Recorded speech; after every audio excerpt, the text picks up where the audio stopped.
Hello વિદ્યાર્થી મિત્રો, હું તમારું માનવ ક્લાસીસમાં ફરી હાર્દિક સ્વાગત કરું છું. તો આજે આપણે ધોરણ 6 માં નવો વિષય એક પણ વિષય તો એ જ છે, પણ એનું નામ થોડું અલગ રાખવામાં આવેલ છે. જે આપણે જોઈ શું છે તો કે ગાલા સ્વાધ્યાય પોથીમાં આપણે વિજ્ઞાન જોવાનું છે, પણ હવે એને કુતૂહલ વિજ્ઞાન તરીકે ઓળખવામાં આવે છે. તો આજે આપણે એનું સોલ્યુશન લાવી રહ્યા છીએ નવા અભ્યાસક્રમનું. તો ફટાફટ આપણી ચેનલને લાઈક એન્ડ સબસ્ક્રાઇબ કરી દે. ધોરણ 6 માટે આ વિડીયો ખાસ છે, તો ફટાફટ ચેનલમાં જોડાઈ જાઓ, જેથી અમારા વિડીયો તમને બધા જ મળતા રહે. તો અંદર હવે આપણે જોઈએ એનું પહેલા પાઠનું સોલ્યુશન. પાઠ પહેલાનું નામ આપેલું છે વિજ્ઞાનની અદ્ભુત દુનિયા. એટલે એમાં વિકલ્પ આપેલા છે તો કે વિજ્ઞાનને નીચેનામાંથી કોની સાથે સરખાવાય છે? તો કે મજાની શોધ યાત્રા. પછી છે વિજ્ઞાન વિશે નીચેનામાંથી કઈ બાબત સૌથી વધુ મજાની છે? તો કે તે દરેક જગ્યાએ સર્વત્ર છે. સારી રીતે વિજ્ઞાન શીખવા માટેની પહેલી અને સૌથી મહત્વની બાબત કઈ છે? તો કે જિજ્ઞાસુ હોવી. જિજ્ઞાસુ એટલે શું? કે કોઈ તમારામાં ધગસ હોય તેવી વસ્તુ. પછી છે કયો એક માત્ર ગ્રહ છે જ્યાં સજીવોનું અસ્તિત્વ છે? તો કે પૃથ્વી. વિજ્ઞાન શીખવાની કઈ ક્ષમતાનો વિકાસ થશે? તો કે એ અને બી બંને. તો કયા કયા છે? સમસ્યાઓનો ઉકેલ શોધવાથી કે બ્રહ્માંડમાં વધુ રહસ્યોને ઉકેલવાથી. હવે પાંચમો વિકલ્પ જોઈએ, વિજ્ઞાન શીખવાની કઈ ક્ષમતાનો વિકાસ થાય છે? તો કે એ અને બી. પછી વિધાન એક્સ, વિજ્ઞાન એ માત્ર હકીકતો અને આંકડાઓને યાદ રાખવા માટે ઉપયોગ કરવા માટે છે. પછી વિધાન વાય, વિજ્ઞાન અને ક્રમબંધ ક્રિયાના સોપાનોને અનુસરવા વિશે, જે આપણા પ્રશ્નોના ઉત્તર શોધવામાં મદદ કરે છે. પછી વિધાન એક્સ અને વાય માટે સાચો વિકલ્પ શોધો. તો એમાં વિધાન એક્સ ખોટું છે અને વાય સાચું છે. પછી વિધાન એક્સ, વિજ્ઞાનને સારી રીતે શીખવા માટે જિજ્ઞાસુ બનવું જોઈએ.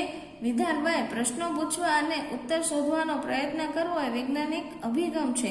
તો વિધાન એક્સ અને વાય માંથી સાચો વિકલ્પ કયો? તો કે વિધાન એક્સ અને વાય બંને સાચા છે, એટલે કે આ બંને વાક્યો સાચા જ છે.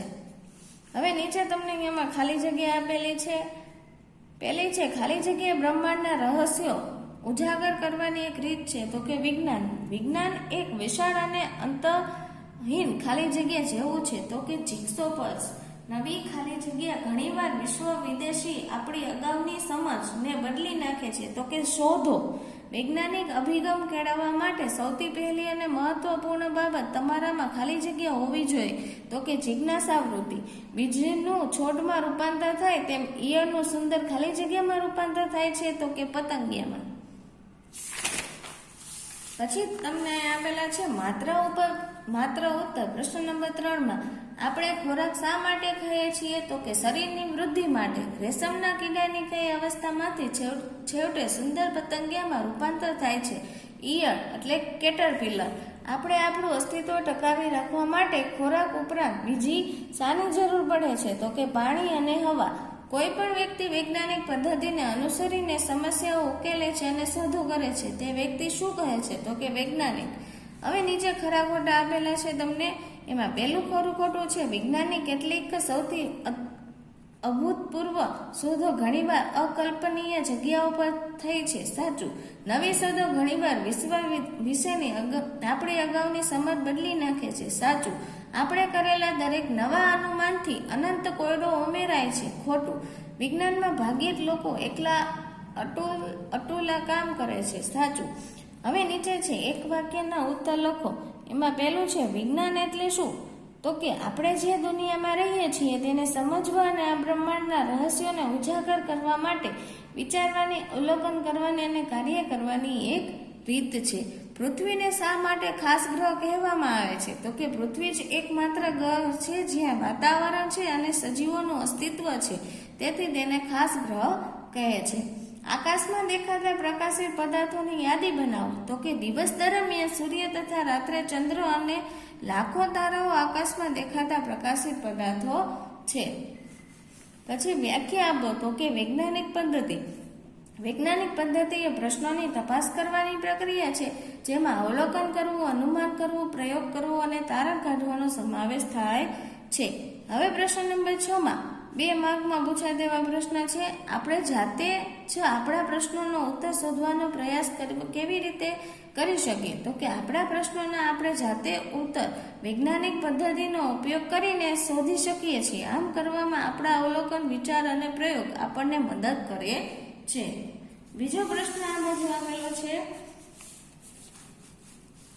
એક સમજદાર વ્યક્તિ બનવા માટે તમારે શા માટે એવું પૂછનાર બનવું જરૂરી છે? સમજાવો. તો કે જિજ્ઞાસુ ધરાવતો સમજદાર વ્યક્તિ હંમેશા પ્રશ્ન પૂછે છે. તે તેનું વિવેચનાત્મક અને વિશ્લેષણાત્મક મન દર્શાવે છે. તે તેમની જાતે પ્રશ્નોના ઉત્તર મેળવવા પ્રયત્ન કરે છે અને જ્ઞાન દર્શાવે છે. તેથી સમજદાર વ્યક્તિ બનવા માટે આપણે પૂછનાર વ્યક્તિ બનવું જરૂરી છે. ત્રીજું, વિજ્ઞાનનો અભ્યાસ કરવાનો હેતુ શું છે? તો કે વિજ્ઞાનનો અભ્યાસ કરવાનો હેતુ વિચારવાની, અવલોકન કરવાની, પ્રશ્ન પૂછવાની અને વસ્તુઓ કેવી રીતે કામ કરે છે તે સમજવાની અને પ્રાયોગિક પુરાવા સાથે તથ્ય તપાસ કરવાની જેવા કૌશલ્યોનો વિકાસ કરવાનો છે. ચોથો પ્રશ્ન છે, આપણે કેવી રીતે કહી શકીએ કે વિજ્ઞાન દરેક જગ્યાએ સર્વત્ર છે? વાત રેતીના નાનકડા કણના અભ્યાસની હોય કે મોટા પર્વતના ઘાસના નાના તણખડાની હોય કે મોટા જંગલની, તેના હંમેશા કંઈક નવું રોમાંચક જાણવાનું હોય છે. એમાં પહેલો પોઈન્ટ આપેલો છે, મહાસાગરની ઊંડાઈથી લઈને અવકાશથી વિશાળતા ચૂકી રણથી લઈને દરિયાકાંઠા સુધી હંમેશા કંઈક નવું શોધવાનું હોય છે. રસોડામાં રાંધવાથી લઈને બ્રહ્માંડ સુધી વિજ્ઞાનની કેટલીક શોધો, અભૂતપૂર્વ શોધો ઘણીવાર આવી અકલ્પનિત જગ્યાઓ પર થઈ છે. તેથી કહી શકાય કે વિજ્ઞાન દરેક જગ્યાએ સર્વત્ર છે. નીચે તમને 5મો પ્રશ્ન આપેલો છે. આકૃતિ દોરેલો છે. ઈયળમાંથી પતંગ થાય અને છોડ વાળો. જો હવે નીચે એમાં લખેલું જ છે, આપેલ આકૃતિનું કાળજીપૂર્વક અવલોકન કરો અને નીચેના પ્રશ્નોના ઉત્તર લખો. આકૃતિને ઓળખો અને તે કોનામાં રૂપાંતરિત થાય છે? તો કે એ ઈયળ કેટરપિલર તે સુંદર પતંગિયામાં રૂપાંતર થાય છે. પાછળ આપેલું છે બીજું, તો કે કઈ રચના આકૃતિ બી માં વિકસિત થાય છે? આકૃતિ એ અને આકૃતિ બી માં કઈ પ્રક્રિયા સામાન્ય લાગે છે? તો કે બીજ આકૃતિ બી છોડમાં વિકસિત થાય છે. આકૃતિ એ અને આકૃતિ બી માં વૃદ્ધિ થવાની સામાન્ય પ્રક્રિયા લાગે છે. હવે છઠ્ઠું છે, વૈજ્ઞાનિક ઘણીવાર જૂથોમાં સાથે મળીને કેમ કામ કરે છે? તો કે વૈજ્ઞાનિક ઘણીવાર જૂથોમાં સાથે મળીને કામ કરે છે. તેથી વિવિધ વિચારો અને કૌશલ્યના લાભ મળે અને શોધોને વધુ અસરકારક ઉપયોગી બનાવી શકાય. ટીમ વર્ક તેમને જટિલ સમસ્યાઓનું વધુ કાર્યક્ષમતાથી હલ કરવા અને પ્રભાવથી આડી પરિણામોને મેળવવા સક્ષમ કરે છે. હવે છે વૈજ્ઞાનિક કારણ આપી સમજાવો. એ પણ 2 ગુણમાં પૂછાયો છે. તો કે વૈજ્ઞાનિક એક વિશાળ અને અંતહીન જિગ્સો પલ્સ છે. તો કે વિજ્ઞાન દ્રશ્ય શોધવા અને નવી શોધ માટેના માર્ગ શોધવા માટે પ્રયોગો કરવા સાથે સંબંધિત છે. દરેક નવી શોધ આ પઝલમાં એક નવો ટુકડો જોડે છે. આપણે શું શોધી શકીએ તે કોઈ સીમા નથી, કારણ કે જ્ઞાનનો દરેક નવો ટુકડો નવા પ્રશ્નો અને નવી શોધો તરફ દોડી જાય છે. ક્યારેક આપણા ખ્યાલ આવે છે કે આ પઝલને કોઈ એક ટુકડો ખોટી જગ્યાએ મુકાઈ ગયો હોય અને હવે તેની જગ્યાએ બદલાવાની જરૂર છે.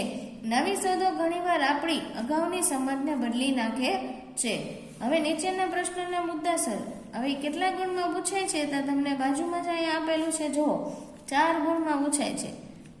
હવે એમાં છે વિજ્ઞાનનું મહત્વ સમજાવો. તો કે વિજ્ઞાનનું મહત્વ નીચે મુજબ છે. વસ્તુઓ કેવી રીતે કામ કરે છે, શા માટે થાય છે અને આ જ્ઞાન આપણા જીવનને કેવી રીતે સુધારી શકે તે સમજાવવા માટે, બ્રહ્માંડના રહસ્યોને ઉજાગર કરવા માટે, વિચાર પ્રેરક પ્રયોગો દ્વારા આપણે માનવજાત માટે ઉપયોગી વસ્તુઓ શોધી કાઢવા માટે, પાણીની વિવિધ અવસ્થાઓને જેમ કે પ્રવાહી, ઘન અને વાયુ ને ધ્યાનમાં રાખી આપણે બાષ્પીભવન, વાદળ નિર્માણ અને વરસાદની સમજ મેળવી શકીએ તે માટે, આપણે વિચારવાની અને સમસ્યાઓની કાર્યક્ષમતા વધારવા માટે આ વિજ્ઞાનનું મહત્વ છે. અને પૂછાય પણ એવો પ્રશ્ન છે જેથી વિદ્યાર્થીઓ ખાસ કરીને ભાગો કરી લેવો. આ બાજુ પણ હજી એનો પોઈન્ટ આપેલો છે. 1 સૂર્યપ્રકાશ, ચંદ્ર પ્રકાશ, વૃદ્ધિ, ફૂલ ખીલવું, આકાશ ગંગા, ખોરાક રાંધવા વગેરે વિશે વૈજ્ઞાનિક અભિગમ સાથે જાણવા માટે. ચાલો અહીંયા પાઠ પૂરો થાય છે. નીચે તમને કોઈ પ્રવૃત્તિ આપેલી છે. સમસ્યા ઉકેલવા માટે અનુસરી શકાય તેવા સોપાનોની યાદી બનાવી. તો તમને જો લખીને આપેલું છે, તમે એ પણ લખી શકો જો તમારા સ્કૂલમાં પ્રવૃત્તિ કરાવતા હોય તો. નકર કોઈ વાંધો નથી. તો આ પાઠનો અહીંયા વિરામ લઈશું આપણે. પણ અમારી ચેનલને વધુ વખત શેર કરો જેથી દરેક વિદ્યાર્થીઓને દરેક વિડીયો મળી શકે, અને તમે પણ લાઈક એન્ડ સબસ્ક્રાઇબ કરો જેથી તમને પણ અમારા બધા વિડીયો મળતા રહે.